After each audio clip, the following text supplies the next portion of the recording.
Magic Tea House, Book Number 51, A Merlin Mission, High Time for Heroes, by Mary Pope Osborne. Chapter 1, I Know Her. Jack sat in a sunny spot on the front porch, studying a book of magic tricks. He was planning to put on a magic show for his parents and grandparents. He took a sip of lemonade, then started making a list in his notebook. Flying paper clips. Hey, Annie tapped on the screen door. Let's do something. I'm already doing something, said Jack. He took another sip of lemonade and added more tricks to his list. Magical clinging pen. Great pepper trick. Annie gasped. Did you hear that? She asked. She opened the door and came out onto the porch. Hear what? Said Jack. He added another trick. Steal this chick. That whooshing sound, said Annie. Whooshing sound? Jack read his list and decided he still needed 2 or 3 more tricks. Like the tea house just whooshed into the woods, said Annie. Yeah, said Jack. He flipped through the pages of his book. Come on, go with me, Annie pleaded. Let's check the woods again, please. We've already checked 5 times since Tuesday, said Jack. Once more won't kill you, said Annie. I have this feeling. I'm serious. Jack sighed. Okay, you win, he said. One more time. He put his notebook and pencil into his backpack, leaving his book of magic tricks on the porch. He stood up and followed Annie down the steps and across their yard. Aren't you dying to find another secret of greatness for Merlin? Annie asked as they headed up the sidewalk. And what about the magic mist? Don't you want to have another great talent for an hour? Of course, said Jack. But I'm also tired of looking for the tree house and not finding it. For 2 weeks you've had these hunches. Jack and Annie crossed the street and headed into the Frog Creek woods. Winding through the shadows of trees, Jack took a deep breath, inhaling the scent of warm earth and summer leaves. Hidden birds sang from the tree branches. As Jack and Annie drew closer to the tallest oak, Jack's heart started to pound. This time, something was there, high in the branches of the tree. Whoosh, Annie said softly.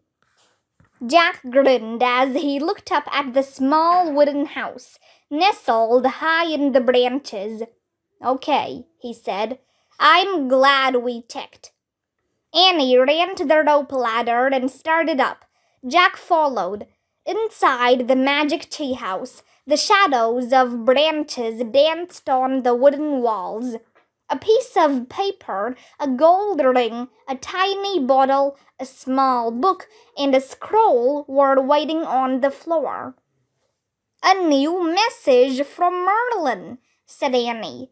She picked up the scroll, unrolled it, and read aloud. Dear Jack and Annie, I hope you enjoyed your time with the Houdinis.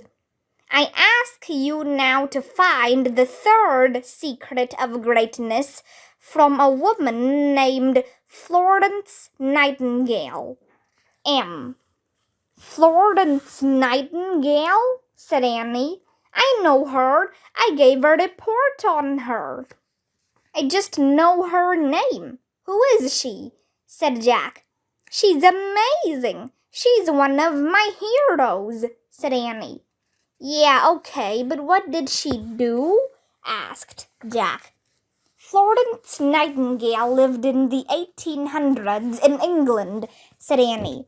The English army was fighting in this place called the Crimea on the Black Sea, and Florence Nightingale was a nurse there.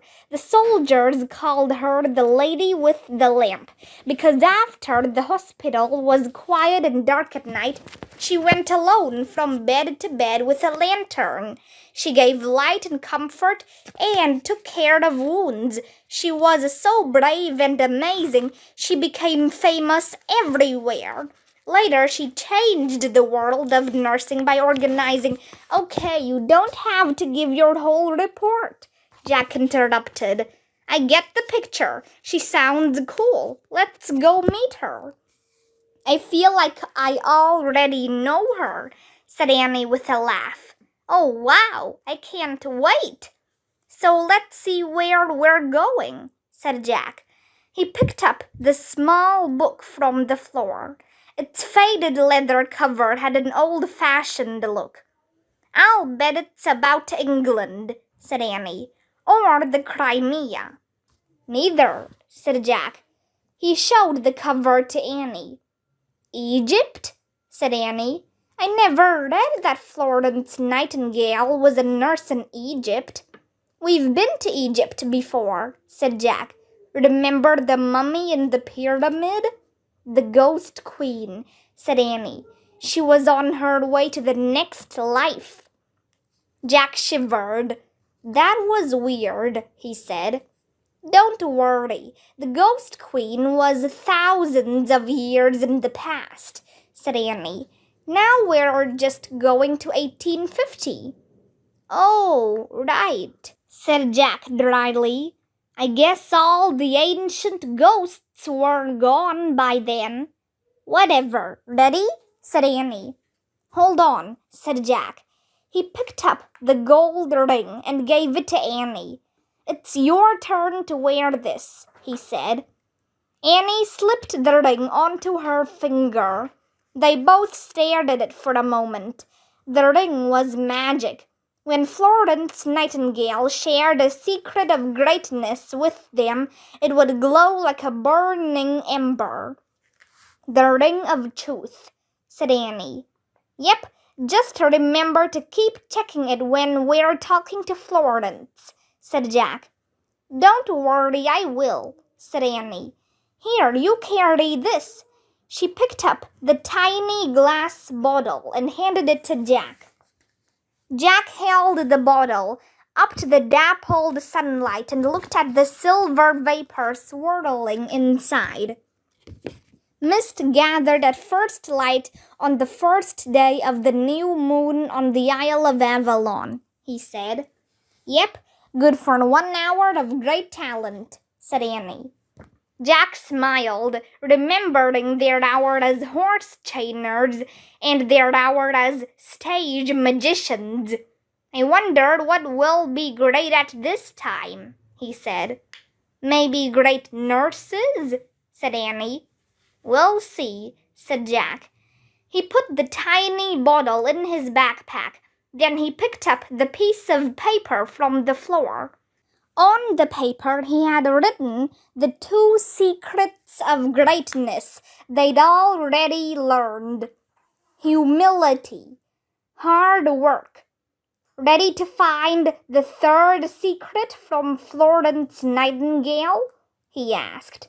1,000 times yes, said Annie. Jack pointed to the picture on the cover of the Traveler's Handbook to Egypt. I wish we could go there, he said. The wind started to blow. The treehouse started to spin. It spun faster and faster.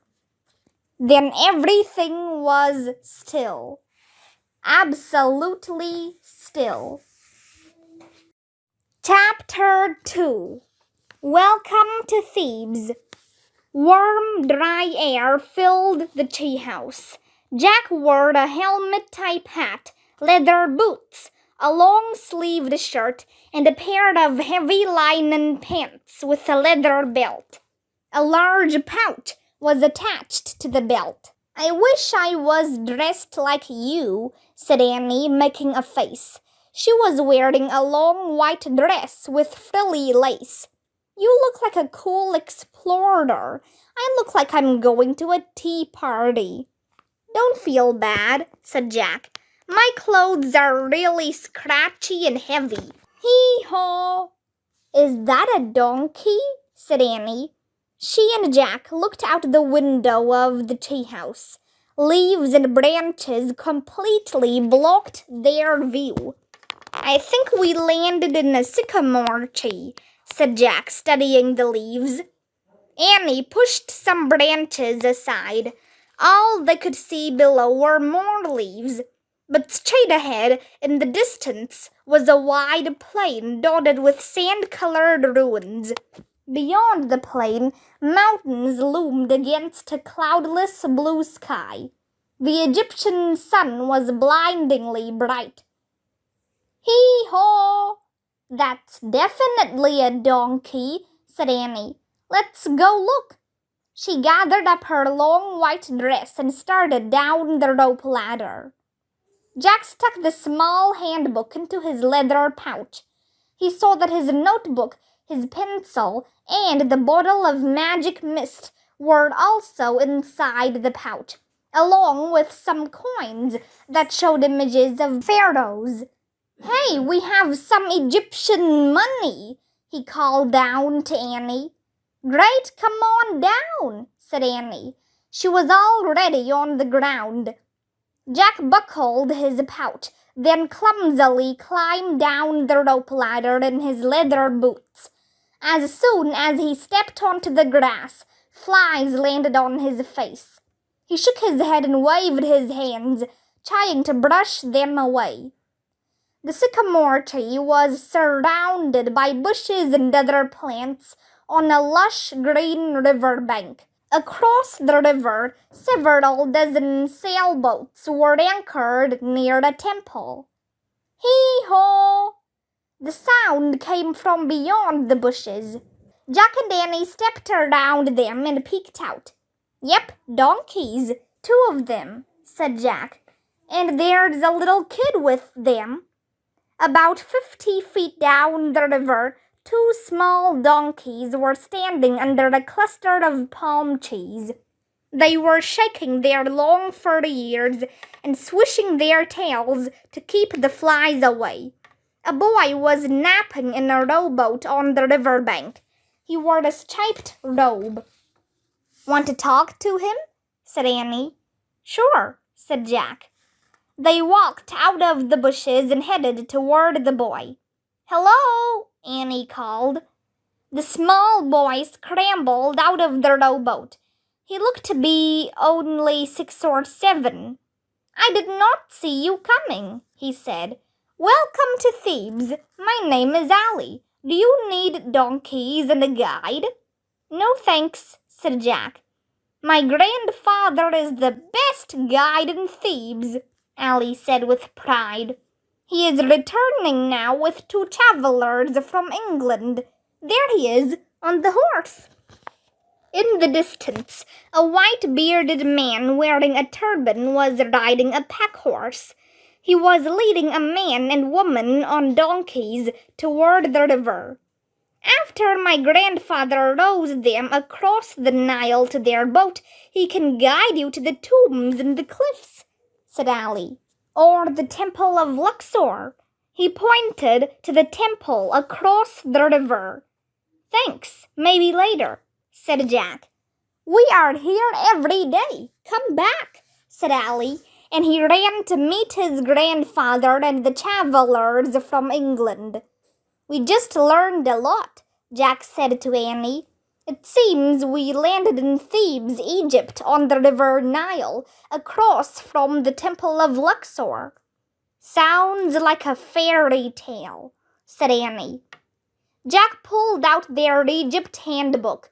He found Thebes and read aloud. Travelers enjoy visiting the area of Thebes in Egypt. 4,000 years ago, the Egyptian city was the capital of the known world. At that time, it was the noisiest and liveliest place on the river Nile. Seriously? Said Jack.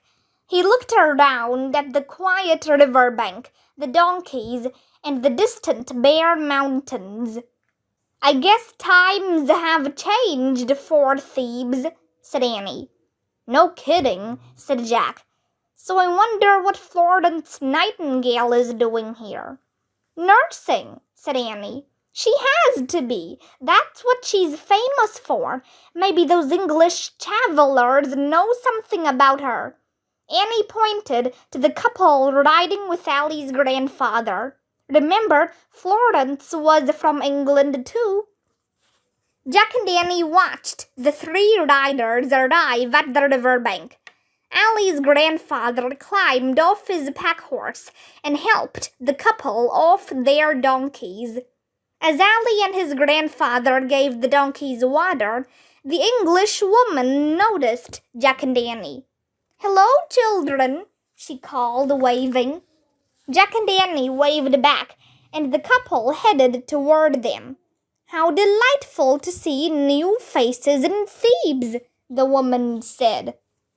"Yes," said the man, smiling. "Who are you? Where are you from?" The man and woman were both stout and middle-aged, but they had a young, exuberant air about them. "I'm Annie, and he's my brother, Jack," said Annie. "We're from Frog Creek, Pennsylvania." "Americans! Wonderful!" said the woman. "We are from England. My name is Selina Bracebridge. I'm traveling with my husband, Charles." "And I am that very Charles," said Charles. "With whom are you two traveling?" Our parents," said Annie. "But they left us on our own in Thebes." "To visit the ruins," said Jack. "They said it would be, a great educational experience." "What brave American children you are," Selina said. "And what unusual parents." "Indeed. And where are you brave American children staying?" asked Charles. Up the Nile, that way," said Annie. She waved her hand vaguely toward the tea house. "In a little house. It's sort of like an inn." "I see. Good, said Charles. "Well, can we do anything to help you with your Thebes educational experience?" Jack could tell the man was joking, but Annie answered right away. "Actually, you can help us," she said. "Have either of you heard of a woman named Florence Nightingale? At the place we're staying, someone said she was in Thebes." Selina's eyes widened in amazement. "Charles, did you hear that? They're looking for Flo." Jack looked at Annie, then back at Charles and Selina. "You know Florence Nightingale?" he said. "Know her? She's our best friend," said Selina. "She's traveling with us, for goodness sake." She pointed at the sailboats anchored along the river. "For many weeks now, she has been sailing up and down the Nile with us in our boat," said Charles. "That is amazing," Annie said to Jack. "Totally," he said. "How do you two know Flo?" asked Selina. "Well, we don't exactly know her," said Annie. "We just know she's a world-famous nurse." "A what?" said Selina. "A world-famous nurse," said Annie. "Like a nurse in a hospital?" Charles and Selina both laughed. "Oh, no," said Selina. "Not Flo. She's helped sick relatives and villagers in their homes, but she's not the least bit famous for that. And she's certainly never worked in a hospital," said Charles. "I'm afraid you have found the wrong Florence Nightingale." "Oh," said Jack. "How many Florence Nightingales can there be?" he wondered. "But your Flo's a great person, right?" Annie said. "We certainly think so," said Selina. Well, then we'd still like to meet her, said Annie. Righto, said Selina. Flo is visiting the Temple of Luxor this morning. Why don't you come with us to our boat and wait for her to come back? Oh, thank you, said Annie. Excellent, said Charles. Mustafa will ferry us across in his rowboat. He turned to the bearded guide and his grandson. Mustafa, shall we be off? He called. Goodbye, Ali. The boy waved goodbye, and his grandfather pulled the rowboat part way into the water. Children first, said Charles. Mustafa held the rowboat steady as Jack and Annie climbed aboard and sat down. Then he helped Charles and Selina aboard and climbed in after them. Once everyone was settled, Mustafa pushed offshore with his oars and started rowing across the Nile. As the boat glided over the sun-sparkling water, the old Egyptian softly sang a song. Jack couldn't understand the words, but the song was soothing, sung in rhythm with the movement of the oars. This is perfect, Annie whispered. Now all we have to do is spend time with Florence Nightingale and wait for the ring of truth to glow. Yeah, but she's not a great nurse, whispered Jack, fanning away the flies. She's not famous for being great at anything. I know, that's a little confusing, Annie whispered back. Look, children, said Charles. Isn't that a magnificent sight? He pointed to a huge crocodile sunning itself on a river rock. Whoa, said Jack. Yikes, said Annie at the same time. The crocodile had a scaly green hide with black spots. Its green eyes glimmered as the rowboat passed by. Don't be alarmed, said Charles. In our experience, Nile crocodiles are completely harmless. Harmless? Crocodiles? Thought Jack. I don't think so. Mustafa stopped singing as they reached the landing on the opposite river bank. He climbed out of the rowboat and tied it up. Then he helped Annie and Jack onto the bank. Selina and Charles followed. Charles handed some money to the guide. Thank you, Mustafa, he said. Please wait on this shore, as I believe Miss Nightingale plans to visit Western Thebes later today, when it's a bit cooler. This way, children. Jack and Annie followed Charles and Selina as they walked briskly along the landing, passing the line of sailboats moored at the water's edge. Whose boats are those? Asked Annie. They are rented by travelers from all over Europe, said Charles, most of whom are hiding from the midday heat right now. I don't blame them, thought Jack. The heat and the flies were almost more than he could bear. He felt sorry for the workers on the boat decks, scrubbing floors and mending sails. Here we are, said Selina. She and Charles stopped at the largest boat anchored on the river. Home, sweet home,